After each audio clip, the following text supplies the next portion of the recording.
నమస్తే, నేను Gayatri. Welcome to life line. ఈ రోజు లైఫ్ లైన్ లో డయాబెటిక్స్ అలాగే హైపర్ టెన్షన్ గురించి మాట్లాడుకుందాం. దీనికి సంబంధించి మనతో మాట్లాడడానికి టీవీ9 స్టూడియోలో అందుబాటులో ఉన్నారు డాక్టర్ ఇనామ్ గారు. ఆయన అడిగి మరిన్ని విషయాలు తెలుసుకుందాం. నమస్తే ఇనామ్ గారు, వెల్కమ్ టు స్టూడియో.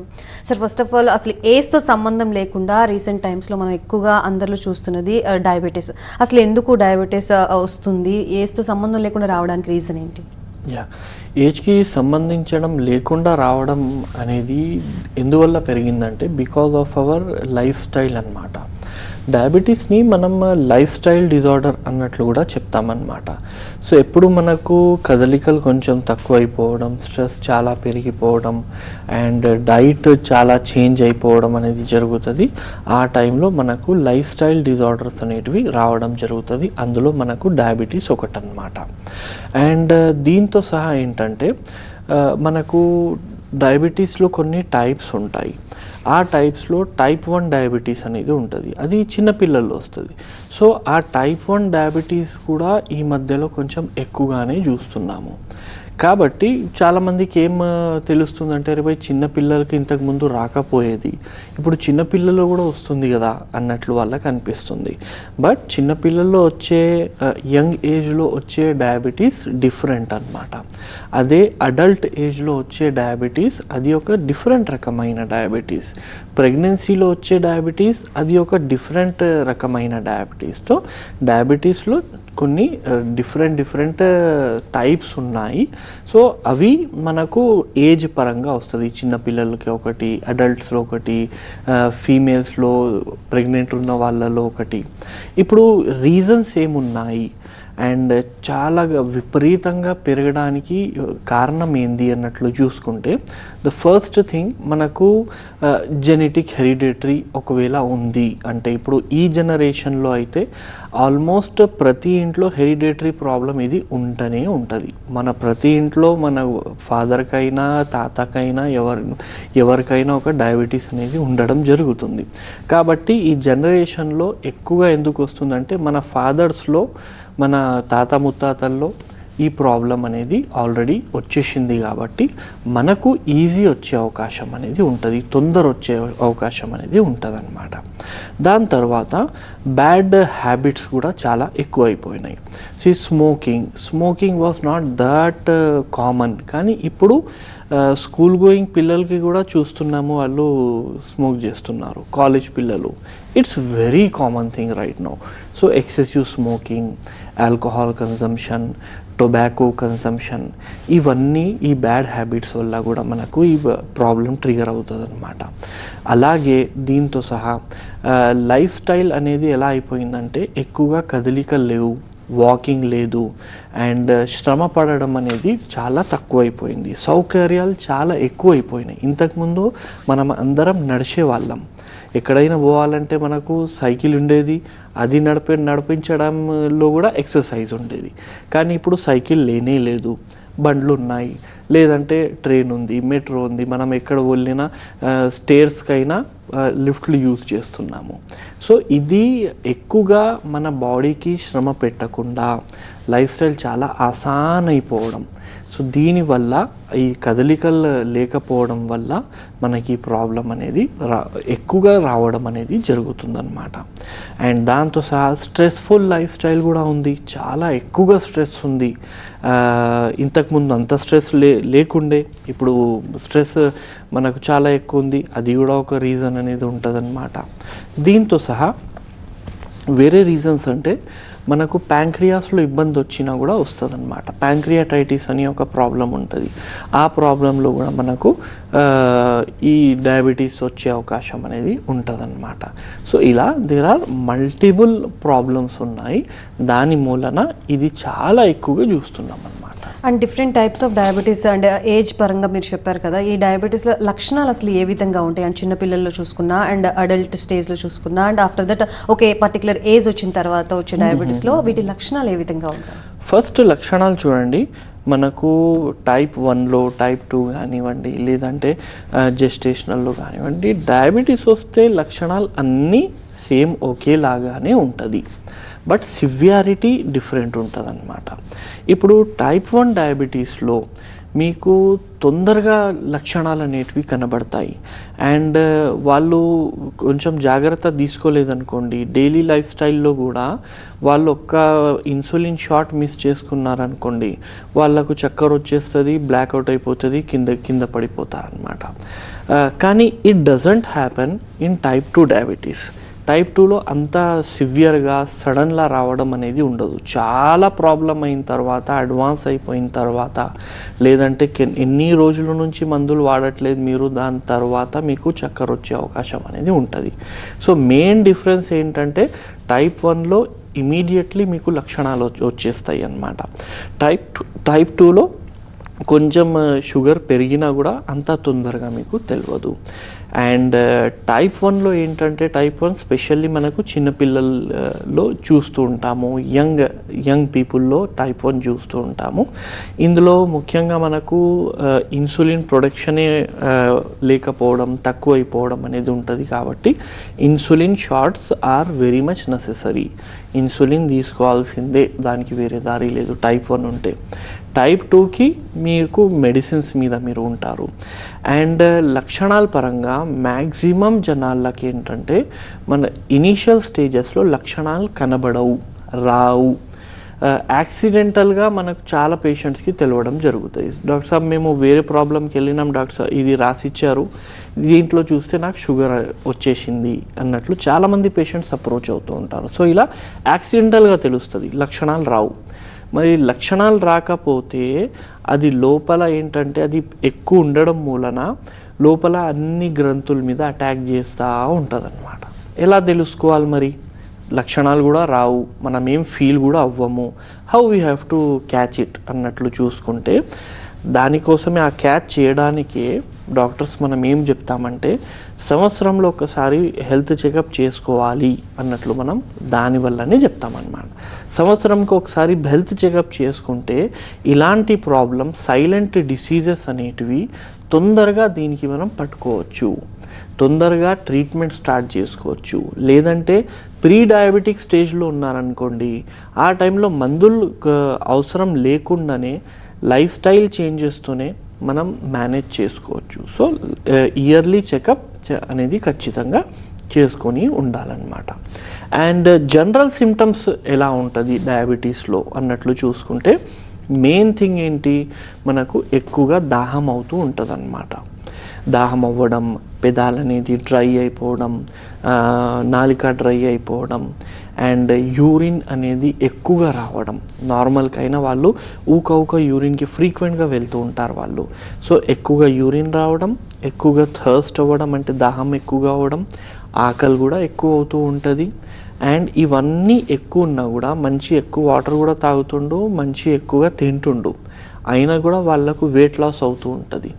సో ఇలాంటి సిమ్టమ్స్ ఒకవేళ మీకు ఉన్నాయి అంటే మీకు డయాబెటీస్ ఉండొచ్చు అన్నట్లు మనం చెప్పాలన్నమాట. ఇదే కాకుండా మల్టిపుల్ వేరే ప్రాబ్లమ్స్ కూడా మనకు వస్తూ ఉంటుంది అన్నమాట. మనకు బీపీ అనేది కొంచెం పైన కింద అవ్వడం అనేది కూడా జరుగుతూ ఉంటుంది, ఎందుకంటే నరాళ్ళు దెబ్బతింటూ ఉంటాయి. సో ఇలా మనకు డిఫరెంట్ సిమ్టమ్స్ అనేటివి చూస్తూ ఉంటాము షుగర్లో. అదే టైప్ 1 షుగర్ వచ్చిందనుకోండి, అన్ఎక్స్ప్లెయిన్డ్ వెయిట్ లాస్ అనేది చాలా ఎక్కువ ఉంటుంది. అంటే 1-2 మంత్స్లోనే ఒక 10 కేజీలు నేను తక్కువైపోయిన డాక్టర్ సాబ్ అని వస్తారు. ఎవరైనా 1-2 మంత్స్లోనే 10 కేజీస్ తక్కువ అవుతున్నారు అంటే అది టైప్ 1 డయాబెటీస్ ఉంది అన్నట్లు మనం ఐడెంటిఫై చేసుకోవచ్చు అనమాట. దాంతో సహా ఈ లక్షణాలు కూడా మనకు కనబడుతూ ఉంటాయి. So these are the main symptoms. దీన్ని బట్టి మనం ఈ వ్యాధి ఉండొచ్చు అన్నట్లు చెప్పాలి. లేదు ఆల్రెడీ మీకు డయాబెటీస్ ఉంది, మందులు వాడుతున్నారు, అయినా కూడా ఈ ప్రాబ్లమ్స్ ఇలా కనబడుతున్నాయంటే మీకు మందులు సరిపోవడం లేదు, మందులు చేంజ్ చేయాలి అన్నట్లు అర్థం అనమాట. రైట్ ఇనమ్ గారు, యాజ్ యూ సెడ్ దట్ కొంతమందిని చూస్తే ఈజీగా విత్ ఇన్ ఫ్రాక్షన్ ఆఫ్ టైంలోనే వెయిట్ పుట్ ఆన్ అయిపోతుంటారు, కొంతమంది ఏమో వెయిట్ లాస్ అవుతూ ఉంటారు. సో ఈ డిఫరెన్షియేషన్ అనేది ఎందుకు వస్తుంది అసలు? వెయిట్ లాసే అవుతారు, వెయిట్ పుట్ ఆన్ అవ్వదు. డయాబెటీస్లో కొంతమంది తొందరగా వెయిట్ లాస్ అయిపోతారు. That happens in type 1 diabetes. ఎందువల్ల అలా అవుతుంది అంటే, ఇప్పుడు డయాబెటీస్కి అర్థం చేసుకోవాలంటే మన బాడీలో ఒక గ్రంథి ఉంటుంది ప్యాంక్రియా అని. సో ఆ గ్రంథి కరెక్ట్గా పనిచేస్తే ఇన్సులిన్ బయటికి ఉత్పత్తి చేయాలి. సో ఇన్సులిన్ బాగానే ఉంటుంది బాడీలో, అది బాగానే పనిచేస్తుంది. మనం డైట్ తింటాం కదా, డైట్తో బాడీ ఏం చేస్తుందంటే షుగర్ని ఉత్పత్తి చేస్తుంది, గ్లూకోజ్ని ఉత్పత్తి చేస్తుంది. ఈ గ్లూకోజ్ మన బ్లడ్లో ఉంటుందన్నమాట. ఇప్పుడు ఇన్సులిన్ అండ్ ఈ గ్లూకోజ్ ఇద్దరు కలవాలన్నమాట, రియాక్షన్ అవ్వాలి, అయి మనకు బలం రావాలి అక్కడ. సో ఇది హెల్దీ మనిషిలో నడుస్తుంది అన్నమాట. కానీ షుగర్ ఉన్న వాళ్ళలో ఏమవుతుందంటే ఆ ఇన్సులిన్ అండ్ గ్లూకోజ్ కరెక్ట్గా కలవలేకపోతాయి. ఉదాహరణంగా 90% ఇన్సులినే కలవగలుగుతుంది, అంటే 100% గ్లూకోజ్ ఉండే 90% యూజ్ అవుతుంది, 10% గ్లూకోజ్ రోజు మిగులుతుంది. సో ఆ ఎక్కువగా మిగులుతున్న గ్లూకోజ్కే మనం డయాబెటీస్, షుగర్ అన్నట్లు, మధుమేహం అన్నట్లు దానికే చెప్తూ ఉంటామన్నమాట. ఇలా మనకు తక్కువ ఎనర్జీ దొరకడం మూలన ఏంటంటే బాడీ ఏం చేస్తుంది, బాడీలో ఉన్న ఫ్యాట్, బాడీలో ఉన్న మజల్ దానికి ఎనర్జీ లాగా కన్వర్ట్ చేయడానికి కరిగిపిస్తూ ఉంటుంది. దానివల్ల మీకు వెయిట్ లాస్ అనేది అవ్వడం జరుగుతూ ఉంటుంది ఇది. సో దీనికి మనం ఇన్సులిన్ రెసిస్టెంట్ కండిషన్ అంటాము. అంటే ఇన్సులిన్ ఉంది బాడీలో, మన బాడీ దానికి యూజ్ చేయలేకపోతుంది, insulin resistant. It occurs in type 2 diabetes అన్నమాట. సో హోమియోపతిలో మేము ఏంటంటే జెనెటిక్ కాన్స్టిట్యూషనల్ సిమిలిమం మెడికేషన్స్ ఇచ్చి ఇన్సులిన్ రెసిస్టెంట్ కండిషన్ని కొంచెం తక్కువ చేస్తాము. సో దీనివల్లనే మనం మెల్లగా అన్ని కాంప్లికేషన్స్ అనేటివి తక్కువ అవుతూ ఉంటాయి, మీ షుగర్ లెవెల్స్ అనేటివి దిగుతూ ఉంటుంది. సో ఈ విధంగా మనకు ట్రీట్మెంట్ అనేది ఉంటుంది. ఇనామ్ గారు, డయాబెటీస్కి సంబంధించి హోమియోలో ఎటువంటి ట్రీట్మెంట్ విధానం ఉంది, అండ్ ఏ పారామీటర్ వరకు ఉంటే సేఫెస్ట్ లో ఉన్నట్టు, అండ్ ఏ పారామీటర్ వరకు వెళ్తే డేంజరస్ అంటారు డయాబెటీస్? ఇప్పుడు చూడండి, డయాబెటీస్లో మనకు ఎంత ఉండాలి, ఎంత ఉంటే సేఫ్ అండ్ ఎంత ఉంటే డేంజర్ అన్నట్లు చూసుకుంటే, ఒకవేళ మీకు తినకముందు మనం 100కి లోపల ఉంటున్నాము అంటే ఏం ప్రాబ్లం కాదు, యు ఆర్ నార్మల్ అన్నమాట. చాలా తక్కువ కూడా ఉండకూడదు, మళ్ళీ 60 ఉంటుంది అంటే అది చాలా తక్కువ అన్నమాట. 60 నుంచి 100 వరకు ఉంటుంది అంటే you are not having diabetes, is absolutely normal. తిన్న తర్వాత 140, 180 ఇది నార్మల్ అన్నమాట. దానికైనా ఎక్సీడ్ అవ్వకూడదు, దానికైనా ఎక్సీడ్ అవుతుందంటే మళ్ళీ డయాబెటీస్ ఉన్నట్టు అర్థం అన్నమాట. ఇప్పుడు కొంతమందికి ఏమవుతుందంటే తిన్న తర్వాత షుగర్ లెవెల్స్ నార్మల్ ఉంటాయి, అంటే 140, 120, 150 వరకు తిన్నక తర్వాత ఉంటుంది. కానీ తినక ముందు మాత్రం వాళ్ళకు 110, 115 అట్లా వస్తూ ఉంటుంది అన్నమాట. సో ఇలా ఉన్నప్పుడు ఏంటంటే తినకముందు ఎక్కువ ఉంది, తిన్న తర్వాత నార్మల్ ఉంది అంటే you are having pre diabetes అన్నట్లు కూడా చెప్పొచ్చు అనమాట. ప్రీ డయాబెటీస్లో కూడా అలా జరుగుతుంది చాలామందిలో. ప్రీ డయాబెటీస్ అంటే మీకు డయాబెటీస్ వచ్చే అవకాశం ఉంది, you are in a way to have diabetes, కానీ you are not yet having diabetes అన్నట్లు వచ్చే అవకాశం ఉంది. వార్నింగ్ సైన్ లాగా దీనికి తీసుకొని మనం లైఫ్ స్టైల్ చేంజెస్ చేసుకోవాలి. అండ్ ఎంత ఉంటే మనకు చాలా ఎక్కువ అన్నట్లు చెప్పుకుంటే ఇందులో ఇంకొక టెస్ట్ ఉంటుంది, HbA1c అన్నట్లు చెప్తామన్నమాట. సో ఈ HbA1c టెస్ట్లో మనకు 5.5 to 6.5% ఒకవేళ మీ రిపోర్ట్ ఉంది అంటే this is pre diabetic stage. ఇందులో మీకు మందులు అయితే అవసరం పడవు, కానీ లైఫ్ స్టైల్ చేంజెస్ మాత్రం చేయాలి. ఒకవేళ స్మోకింగ్ చేస్తున్నారు ఆపేయాలి, ఆల్కహాల్ తక్కువ చేసుకోవాలి, అండ్ దీంతో సహా కార్బోహైడ్రేట్ ఇంటేక్ అనేది కొంచెం తక్కువ చేసుకోవాలి. 100% ఏం చేయాలంటే వాకింగ్ మొదలు పెట్టాలి. అది వాకింగ్ కానివ్వండి, జిమ్ కానివ్వండి, స్విమ్మింగ్ కానివ్వండి, ఎనీ కైండ్ ఆఫ్ గేమ్ కానివ్వండి, ఇది స్టార్ట్ చేసుకోవాలన్నమాట. దీంతో సహా మంచిగా టైంకి పండుకొని టైంకి లేవాలి. ఒకరోజు డిఫరెంట్ టైం పండుకుంటున్నాము, ఇంకొక రోజు డిఫరెంట్ టైం పండుకుంటున్నాము, ఈ విధంగా లైఫ్ స్టైల్ అనేది ఉండకూడదు. ఈ లైఫ్ స్టైల్ చేంజెస్ చేసుకుంటే మళ్ళీ మీకు డయాబెటీస్ అనేది రాకుండా ఉంటుందన్నమాట. ఒకవేళ 6.5 కైనా ఎక్కువ ఉంది అంటే మీకు డయాబెటీస్ వచ్చేసింది అన్నట్లు అర్థం ఇప్పుడు, కానీ గుడ్ కంట్రోల్లో ఉంది. 9-10 ఉందనుకోండి, అది చాలా బ్యాడ్ కంట్రోల్ అనమాట. కంట్రోల్లో లేదు. 9%, 10%, 12% కొంతమందికి వస్తుంది HbA1c. 3 నెలల టెస్ట్ అన్నట్లు కూడా చెప్తాడు దానికి. సో అలా ఉంటే చాలా బ్యాడ్. అలా ఉంటే కాంప్లికేషన్స్ వచ్చేస్తాయి. కాంప్లికేషన్స్ అంటే ముఖ్యంగా మనకు న్యూరోపతి, ఇది తొందరగా వస్తుంది అన్నమాట. న్యూరోపతి అంటే మనకు కాళ్ళు మండుతూ ఉంటుంది. చాలామంది షుగర్ పేషెంట్లకు తెలుసు అది.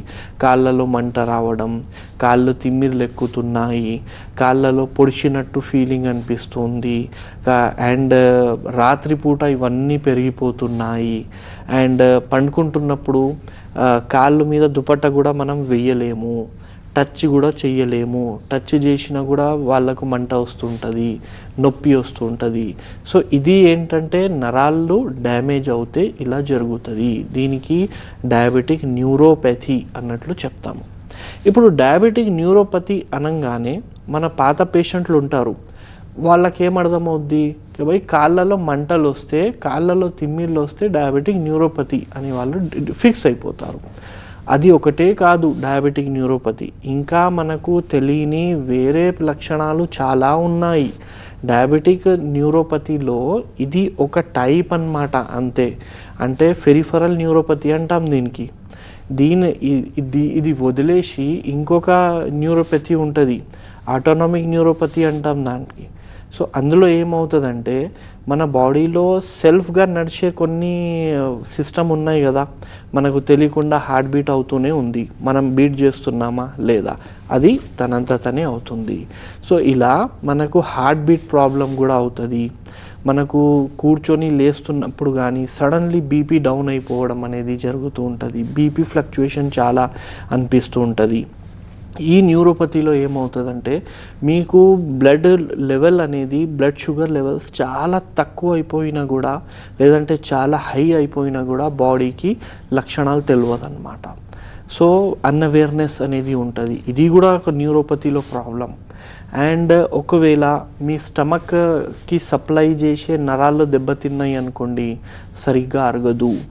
ఇప్పుడు షుగర్ ఉన్న వాళ్ళలో చాలామంది రిలేట్ చేసుకోవచ్చు. ఇది తిన్న తర్వాత చాలాసేపటి వరకు ఇంకా నా కడుపు ఫుల్ ఉన్నట్టే ఉందండి అన్నట్లు చెప్తూ ఉంటారు. Slow emptying of your stomach అని చెప్తాం మనం దీనికి. ఇది డయాబెటీస్తో ఎక్కువ నరాలు డ్యామేజ్ అయిపోయిన తర్వాత వచ్చే లక్షణాలు. కొంతమందికి వామిటింగ్ సెన్సేషన్ అనేది వస్తూ ఉంటుంది, కొంతమందికి మోషన్స్ కరెక్ట్ అవ్వవు. సో ఈ విధంగా ప్రాబ్లం అనేది ఉంటుంది అన్నమాట. అండ్ కొంతమందికి ఏంటంటే ఇంకొక రకమైన న్యూరోపతి ఉంటుంది, ప్రాక్సిమల్ న్యూరోపతి అంటాం దానికి. ప్రాక్సిమల్ న్యూరోపతిలో ఏంటంటే సెంటర్లో ఎక్కువగా ప్రాబ్లం ఉంటుంది అన్నమాట, బాడీ మిడిల్లో. అంటే మనకు యూరిన్ ప్రాబ్లం అవ్వడం, బ్లాడర్ అండ్ బవల్ ఇష్యూస్, తెలియకుండా యూరిన్ వెళ్ళిపోవడం, తెలియకుండా మోషన్స్ వెళ్ళిపోవడం, లేదంటే మోషన్స్ కాన్స్టిపేషన్, సివియర్ కాన్స్టిపేషన్ అనేది రావడం, సరిగ్గా అరగకపోవడం, ఇవన్నీ మనం ఇందులో చూస్తాము. దాంతో సహా ఎరెక్షన్ ప్రాబ్లం, సెక్షువల్ ప్రాబ్లం రావడం, ఫీమేల్స్లో వెజైనల్ డ్రైనెస్ ప్రాబ్లం రావడం, ఇవన్నీ కూడా మనకు న్యూరోపతి రిలేటెడ్ ప్రాబ్లమే ఉంటుందన్నమాట. అండ్ ఇంకొక రకమైన న్యూరోపతి ఉంటుంది, అందులో ఏంటంటే మోనోన్యూరోపతి అంటాం దానికి. అంటే అన్ని నరాళ్ళు కాకుండా ఏదో ఒక నరాలు డ్యామేజ్ అవుతుంది ఆయనకు. ఇప్పుడు ఈ నరం డ్యామేజ్ అయిందనుకోండి, అల్నార్ నర్వ్ అనేది డ్యామేజ్ అయింది, అప్పుడు ఏమవుతుంది, ఈ పార్ట్ మాత్రమే పనిచేయదు. అంటే ఇందులో మాత్రమే మీకు తిమ్మిర్లు ఎక్కుతూ ఉంటుంది. మొత్తం చేతిలో కూడా ఉండదు, సగం చేతిలో తిమ్మిరు ఉంటుంది, సగం చేతిలో మంటలు ఉంటాయి, సగం చేతిలో దీంతో మంచిగా పట్టుకుంటారు కానీ దీంతో పట్టుకోలేకపోతారు అన్నమాట. సో ఈ విధంగా కూడా మనకు లక్షణాలు అనేది వస్తూ ఉంటాయి ఒకవేళ మీరు కంట్రోల్లో పెట్టుకోకపోతే. ఇది ఓన్లీ నేను నరాల గురించి చెప్పినా మీకు అంతే, కానీ నరాలు తప్ప వేరే ఆర్గాన్స్ మీద కూడా బ్యాడ్ ఎఫెక్ట్ చూపిస్తుంది డయాబెటీస్. సో మెయిన్లీ అవన్నీ చెప్పుకుంటే గంట కూడా చెప్పొచ్చు, కానీ మెయిన్లీ ఏంటంటే మనకు డయాబెటీస్ వచ్చిన తర్వాత లైట్ తీసుకోకూడదు ఫస్ట్ థింగ్. రెండోది ఏంటంటే లైఫ్ స్టైల్ 101% చేయాల్సిందే. నేను లైఫ్ స్టైల్ ఏం చేంజ్ చెయ్యా, నేను మందులు తీసుకుంటా, ఈరోజు స్వీట్ తిన్నా కదా 2 మందులు తీసుకుంటా అంటే కూడా నడవదు. అలా చేయడం మూలన ఈ ప్రాబ్లం ఇంకా పెరుగుతుంది కానీ తక్కువ ఈ ప్రసక్తి ఉండదు. సో ఇలా life style changes and homoeopathic medicines, constitutional medications ఉంటాయి. హోమియోపతిక్ మెడిసిన్స్తో ఈ కాంప్లికేషన్స్ని ఈజీలీ మనం తక్కువ చేసుకోవచ్చు అండ్ డయాబెటీస్ లెవెల్ని తక్కువ అనేది మనం చేసుకోవచ్చు అండ్ హ్యాపీ హెల్దీ లైఫ్ అనేది with homeopathy you can begin అనమాట. And coming to hypertension, recent టైమ్స్లో స్ట్రెస్ఫుల్ లైఫ్ వల్ల everybody is facing hypertension problem. So దీనికి ఎటువంటి కేర్ తీసుకోవాలి అండ్ ఫుడ్ విషయంలో ఎటువంటి చేంజెస్ తీసుకుంటే బెటర్ లైఫ్ స్టైల్ ఉంటుంది? యా, హైపర్ టెన్షన్ అంటే చూడండి, చాలామందికి హై బీపీ అని తెలుసు కానీ హైపర్ టెన్షన్ తెలియదు. Hyper tension is nothing but high BP. BP ఎక్కువ అయిపోవడం దానికి మనం డాక్టర్స్ హైపర్ టెన్షన్ అని చెప్తూ ఉంటాము. సో బీపీ ఎక్కువ అవ్వడం ఈ మధ్యలో చాలా అంటే చాలా కామన్ అండి. మనం వరల్డ్ వైడ్గా చూసుకుంటే 1.2 బిలియన్ పీపుల్కి హైపర్ టెన్షన్ ప్రాబ్లం అనేది ఉందన్నమాట. అందులో ఆల్మోస్ట్ 40% జనాలకు తెలియదు వాళ్ళకి హైపర్ టెన్షన్ ఉందని. ఎందుకంటే ఇది కూడా ఒక సైలెంట్ డిసీజ్. ఇందులో కూడా మీకు లక్షణాలు అంతగా తెలియదు కానీ ఇది డ్యామేజ్ మాత్రం డయాబెటీస్ లాగా ఇది కూడా డ్యామేజ్ చేస్తుంది అనమాట. ఇప్పుడు ఎప్పుడు చెప్పొచ్చు మనకు ఇది హైపర్ టెన్షన్ ఉంది, ఎంత ఉంటే నార్మల్, ఎంత ఉంటే ఎక్కువ అన్నట్లు చూసుకుంటే నార్మల్ బీపీ 120/80 మధ్యలో ఉండాలి. అంటే 110/80 ఉంటుంది నార్మల్, 120/80 ఉంటుంది నార్మల్, 125/80 ఉంటుంది నార్మల్. కానీ 140కైనా ఎక్కువ ఉంటుంది సిస్టాలిక్ అండ్ కింద 90కైనా ఎక్కువ ఉంటుంది డయాస్టాలిక్. సిస్టాలిక్, డయాస్టాలిక్ అని చెప్తాము. ఆ పైనది సిస్టాలిక్ ఫస్ట్ మనం చెప్పేది, తర్వాత చెప్పేది డయాస్టాలిక్ అనమాట. సో 140/90కైనా ఎక్కువ ఉంటే యు ఆర్ హైపర్ టెన్సివ్ అన్నట్లు చెప్పొచ్చు అనమాట. సో అలా ఎక్కువగా ఉన్నప్పుడు మనం హైపర్ టెన్షన్ అని చెప్తాము. అండ్ దానికి కూడా చాలా మెడికేషన్స్ అనేటివి మన దగ్గర ఉన్నాయి హోమియోపతిలో. అండ్ లక్షణాలు ఏ విధంగా ఉంటుంది హైపర్ టెన్షన్ ఉంటే అన్నట్లు చూసుకుంటే స్టార్టింగ్ స్టేజెస్లో అయితే మనకు దీనికి కూడా పెద్దగా లక్షణాలు రావు. వచ్చినాయి అనుకోండి అది ఎట్లా ఉంటుంది అంటే డిజీనెస్ ఉంటుంది అనమాట. ఆ ఐస్ కొంచెం బ్లర్ అనిపిస్తూ ఉంటుంది, కోపం తొందరగా వస్తూ ఉంటుంది and buzzing of your years అంటే చెవులలో బుజ్ అని సౌండ్ రావడం, సుయి అని సౌండ్ రావడం. సో ఇలా బజ్జింగ్ ఆఫ్ ఇయర్స్ ఉంటుంది, బ్లర్ విజన్ ఉంటుంది, కొంచెం మెడలో ఈ ఏరియాలో మీకు కొంచెం ఇలా ఇలా ఇలా ఇలా కొట్టుకుంటుంది అన్నట్లు అనిపిస్తుంటుంది. ఇలాంటి లక్షణాలు ఉంటే యూ కెన్ సే అవి హైపర్ టెన్షన్ ఉంది. హైపర్ టెన్షన్ ఉన్నా, డయాబెటీస్ ఉన్నా homeopathy has very good medicine without any side effects. Right, thank you so much Inam గారు for being here and explaining about all these things. Once again thank you so much. So చూసారు కదా, ఇది ఇవాల్టి life line. మరొక life line తో మళ్ళీ కలుద్దాం. అప్పటి వరకు చూస్తూనే ఉండండి TV9.